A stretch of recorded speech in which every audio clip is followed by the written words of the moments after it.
Ada satu hadis yang menceritakan bahwa suatu saat ada sahabat Rasulullah sallallahu alaihi wasallam yang di situ sahabat ini namanya sahabat Sa'ad ibn Abi Waqqas. Sahabat Sa'ad ibn Abi Waqqas. Ini sahabat Rasulullah sallallahu alaihi wasallam. Satu saat disebutkan dari sahabat Jabir ibn Samurah, semoga Allah meridainya, berkata bahwa penduduk Kufah mengadukan Sa'ad bin Abi Waqqas kepada Umar bin Khattab, semoga Allah meridainya. Sampai kemudian Khalifah Umar memecat Sa'ad bin Abi Waqqas dan digantikan dengan sahabat yang lain, sahabat Ammar ibn Yasir, semoga Allah meridainya. Begitu beratnya pengaduan mereka sehingga mereka mengatakan bahwa Sa'ad tidak melakukan salat dengan baik. Jadi Sa'ad bin Abi Waqqas salah seorang sahabat Rasulullah terbaik, termasuk di antara sahabat terbaik karena sahabat Sa'ad bin Abi Waqqas itu termasuk ashabus syura, termasuk sahabat yang diajak bermusyawarah oleh Rasulullah. Jadi sahabat yang diajak musyawarah oleh Rasulullah itu diantaranya Sa'ad bin Abi Waqqas, Zubair ibn Awam, Tolhah, siapa lagi? Abdurrahman bin Auf, siapa lagi? Ali bin Abi Thalib, dan sahabat yang tiga. Itu termasuk sahabat yang diajak bermusyawarah oleh Rasulullah sallallahu alaihi wasallam. Tapi dituduh salatnya tidak beres, sehingga dipecat oleh Khalifah Umar. Maka kemudian sahabat Umar pun memanggil orang untuk menanyakan apakah benar aduan mereka. Ternyata orang-orang yang dipanggil oleh sahabat Umar bersaksi bahwasanya Sa'ad orang yang baik. Kemudian juga ketika Sa'ad dipanggil oleh sahabat Umar, ditanya tentang sholatnya, juga mengatakan masih menjalankan sunnah Rasulullah. Sampai cara sholat isyaknya masih mengikuti Rasulullah. Bagaimana? Rakaat pertama panjang, memendekkan rakaat yang kedua, dan 2 rakaat yang terakhir. Jadi memendekkan 2 rakaat yang terakhir, yang pertama panjang. Jadi yang pertama dan kedua panjang, tapi yang pertama lebih panjang. Sunnah itu masih dijalankan. Maka sahabat Umar bin Khattab kemudian mencoba untuk tabayun.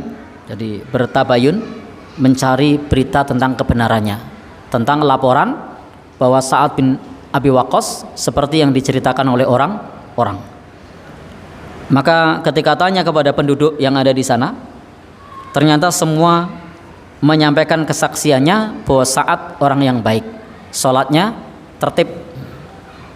Kemudian sampailah pada satu tempat yang seseorang yang bernama Usamah bin Qatadah, yang disebut sebagai, digelari dengan Abu Sa'dah, menyebutkan, kalau engkau bertanya tentang Sa'ad, maka ia adalah seorang pemimpin yang pengecut, seorang pemimpin yang tidak adil dalam pembagian sesuatu, tidak adil dalam pemerintahan. Kemudian Sa'ad berkata, ingatlah, demi Allah, aku akan memohon kepada Allah atas 3 perkara, kata Sa'ad. Karena Sa'ad tadi difitnah, pengecut, tidak berani memimpin pasukan perang, disebut tidak adil dalam pembagian, tidak adil dalam pemerintahan. Bayangkan Sa'ad bin Abi Waqqas, salah seorang sahabat yang dekat dengan Rasulullah, bahkan masuk golongan orang-orang yang diampuni oleh Allah Subhanahu wa ta'ala, tapi mendapatkan fitnah seperti itu. Maka kemudian Sa'ad pun berdoa. Apa doanya? Ya Allah, jika hambamu ini berdusta, maka jadikanlah ia orang yang panjangkan umurnya. Jadi malah didoakan panjang umur, langgengkan kefakirannya. Jadi supaya dilanggengkan kefakirannya. Kemudian timpakanlah berbagai fitnah kepadanya. Dan apa yang terjadi? Ternyata orang ini betul umurnya panjang. Jadi umurnya panjang, tapi hidup susah. Karena doanya Sa'ad tadi apa? Dilanggengkan kefakirannya. Maka di sini ada kewalian pada diri Sa'ad ibn Abi Waqqas. Doanya dikabulkan oleh Allah. Allahumma in kana abduka hadza kadziban. Ya Allah, jika hambamu ini berdusta, qama riya'an, dia berdiri dalam rangka untuk riya, wasum'atan, dalam rangka cari nama, fa'atil umurahu, maka panjangkanlah umurnya. Jadi malah didoakan panjang umur loh sama Sa'ad. Jadi 3 doa ini yang baik. Doa yang pertama, doakan panjang umur. Yang kedua apa? Langgengkan dalam kefakiran. Jadi panjang umur tapi fakir. Kemudian yang ketiga apa doanya? Ya, doanya adalah dipenuhi dengan fitnah dalam hidupnya. Uripe rekoso, ketulo-tulo. Apa kalau istilah Jawanya? Keronto-ronto. Baik. Wa kana ba'da dzalika, dan ketika sudah tua, idza su'ila yaqul, kalau ditanya tentangnya dia mengatakan syekhun kabirun maftunun asobatni dakwatu Sa'din. Saya adalah orang tua yang kena musibah karena doanya Sa'ad. Jadi karena doanya Sa'ad. Maka betul dia diberikan oleh Allah umur yang panjang, dia hidup dalam kefakiran, dan juga dia dipenuhi dengan berbagai macam cobaan. Baik. Dan ini juga dalil bagi kita bolehnya mendoakan yang buruk kalau terzolimi. Jadi bolehnya mendoakan yang buruk kalau terzolimi. Dan ini doanya dikabulkan oleh Allah. Tentu saja doa kita berbeda dengan doa Sa'ad. Bisa jadi kita doanya warna-warna tapi tidak seperti yang kita inginkan. Karena kadang kita kalau berdoa itu wis kebacut loro ati itu lendonga mungkin wis ora kira-kira gitu kan. Betul, memang orang yang terzalimi itu doanya makbul. Tapi ingat bahwa Allah Subhanahu wa taala lah yang nanti akan mengabulkan. Ini doa ini pantas dikabulkan atau tidak. Dan doa Sa'ad dikabulkan. Nah, Imam Hasan Al-Basri ketika itu dizalimi oleh penguasa. Dizalimi oleh penguasa. Sudah sedemikian lama dan beliau hendak ditangkap.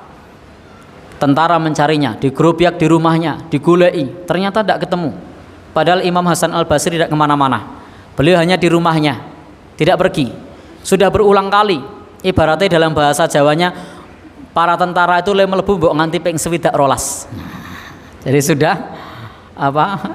Istilah bahasa kita kan menunjukkan banyak apa? 7 rolas gitu ya. Baik, bahasa Bantule begitu. Padahal 7 itu tidak nyampe rolas kan. Tapi untuk menunjukkan banyak mbok pengen 7 rolas gitu kan. Nah, apalagi itu Pak?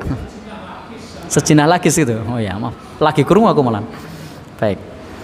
Tetapi tidak menemukan Imam Hasan Al-Basri. Dan ini karomah beliau. Tidak ditemukan. Padahal beliau tidak kemana-mana. Beliau tidak kemana-mana.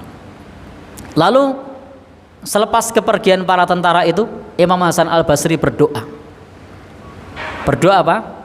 Agar diberikan balasan yang setimpal kepada pemimpin. Beberapa hari kemudian pemimpinnya mati. Baik, beberapa hari kemudian pemimpinnya mati. Ini doa dari Imam Hasan Al-Basri.